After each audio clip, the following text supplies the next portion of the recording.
इस तरह के अभियानों में जैन समाज के युवक और युवतियों की क्या सक्रिय भागीदारी हो सकती है?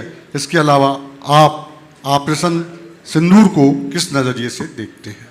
देखिए, हमने अनेक बार ये बात कही है कि आत्मधर्म और राष्ट्र धर्म दोनों अलग अलग हैं, और जैन धर्म में राष्ट्र धर्म को आत्मधर्म से ऊपर रखा गया है। बहुत बढ़िया। अपने राष्ट्र को, राष्ट्रीयता को सुरक्षित और संरक्षित रखना प्रत्येक राष्ट्रभक्त का कर्तव्य है। अभी राष्ट्र पर संकट आया, जो भी घटना घटी पहलगाम में, घोर अमानवीय घटना थी, वो हमारे देश की एकता, अखंडता और संप्रभुता पर एक प्रकार का चैलेंज था। ऐसी स्थिति में सरकार ने अपने स्तर पर जो कार्रवाई की, वो सरकार का अपना कर्तव्य था। सरकार करे। हमारी संस्कृति ऑफेंस की नहीं है, डिफेंस की। भारत का इतिहास रहा है कि भारत के मूल शासकों ने कभी किसी पर आक्रमण नहीं किया, हमेशा आक्रांताओं को सबक सिखाया। जिस तरह का कृत्य हुआ प्रतिपक्ष के द्वारा, वो हमारे देश के सेहत के अनुकूल नहीं था।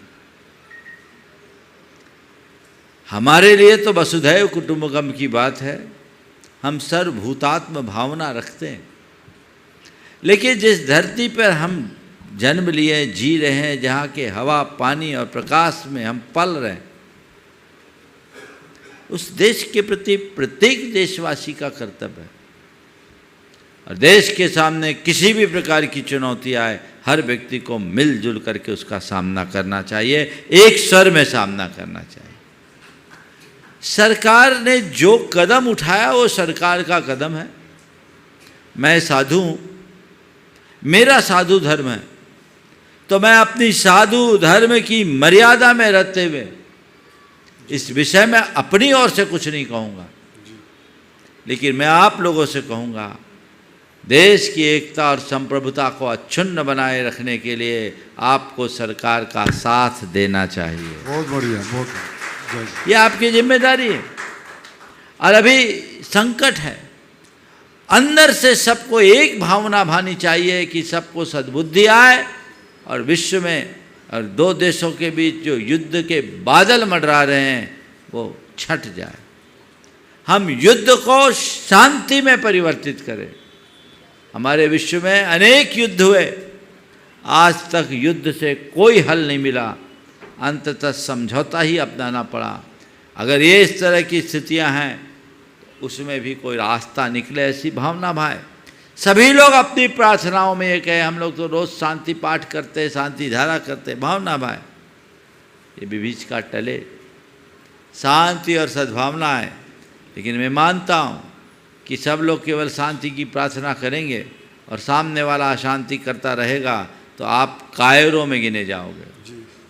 शांति की भावना भाने वाले भावना भाई और सीमा पर अपनी वीरता को प्रदर्शित करने वाले अपने शौर्य और पराक्रम की गाथा लिखे। उनका काम वो करे, आपका काम आप करें। आप भावनात्मक रूप से उनसे जुड़ के रहें और अंतर मन में यही सोचे। और हमें लगता है भारत सरकार बहुत सक्षम सरकार है। मोदी जी के नेतृत्व में देश बहुत सही दिशा में आगे बढ़ रहा है। तो ये जो काम होगा, मुझे लगता है बहुत आगे शायद बात न बढ़े, यहीं निपट जाए। और हमें ऐसा ही समझना चाहिए, सरकार अपने कूटनीतिक प्रयासों से अपने देश की सुरक्षा को संरक्षित करे या जो भी कदम उठाए, पूरे देश को सरकार के साथ खड़े होना चाहिए।